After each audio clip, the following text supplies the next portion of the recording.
السلام عليكم، وبداية فيديو جديد. النهاردة هنتكلم فيه عن يوم الإرجا بالتفصيل. بس قبل ما أبدأ الفيديو عايزك تعمل لايك للفيديو واشتراك في القناة وتفعل زر الجرس.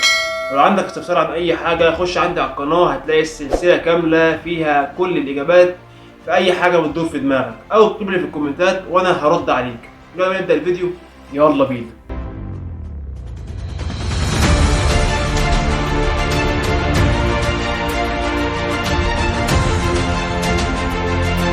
طبعا يا معلم، انت خلصت الكشف الطبي بتاعك ومعاك نموذج ال 110 اللي مكتوب لك فيه انت ظابط ولا عسكري، والدنيا معاك تعتبر تمام. تعالى بقى اقول لك الهدف من يوم الارجاع. اليوم ده انت بتعرف انت كنت مكمل، اذا كنت مكمل ظابط احتياط ولا نزلت العسكري. وطبعا لو انت اصلا من الاول عسكري هتروح اليوم ده عشان هيقول لك هتروح امتى تسمع السلاح بتاعك. وانا اصلا عامل فيديو عن يوم سماع السلاح بالتفصيل، خش عندي على القناه هتشوفه وتستفاد منه كتير جدا. طب تاخد معاك ايه وانت رايح يوم الارجا لازم تاخد معاك البطاقه، الكمامه بتاعتك، لقاح كورونا عشان لو حد سالك عليه، وطبعا مصاريفك هناك.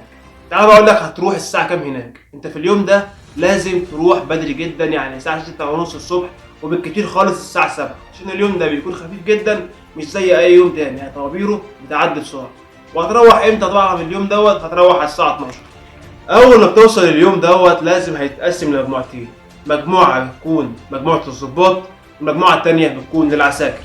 وطبعا ده بيتم على حسب ما هو مكتوب لك في نموذج ال 110 بتاعك. هتقعد تحت المظله. يبدا بقى العسكري هناك اللي معاك كشوفات يبدا ينده، بس في الاول خالص بيبدا ينده على الضباط، وبعد كده بيبدا ينده على الكليات كليه كليه. وليكن مثلا كليه الحقوق في الاول، بعديها كليه العلوم، وليكن بعديها اي كليه اخرى. وبينده على كل كليه 3 مرات. هتقول لي ليه؟ هقول لك عشان اول مره ديت بيكون بينده فيها الضباط. تاني حاجه يبدا ينده فيها اللي هم عندهم كشف او لجنه عليا. تالت مره بينده فيها على اصل باقي الاسماء اللي هي متبقيه من الكشف، دول بيكونوا العساكر. وطبعا في اليوم ده انت لو مكمل ضابط احتياط بيقولوا لك طبعا هتروح تكمل الكشوفات الباقيه امتى، لان كشوفات الضباط الاحتياط بيكون ليها كشوفات خاصه بيها، وطبعا برضو بيكون فيها كشف هيئه. الكلام ده كله هتعرفه يوم الارجاع.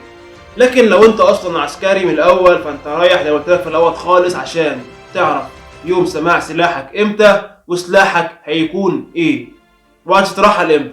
وبرضه في اليوم ده يا جماعه لو حد حصل له مشكله طبيه في الفتره دي بيتعمل له مناظره في اليوم ده، والدكتور اللي عليه بيرد عليه المشكله ويبدا يتفحصه من جديد تاني. وبكده يكون يا جماعه الفيديو خلص، وطبعا يكون يوم الارجاع خلص. ولو عندك اي استفسار زي ما قلت لك في الاول اكتب لي في الكومنتات وانا هرد عليك. اشوفكم في فيديو جديد. سلام.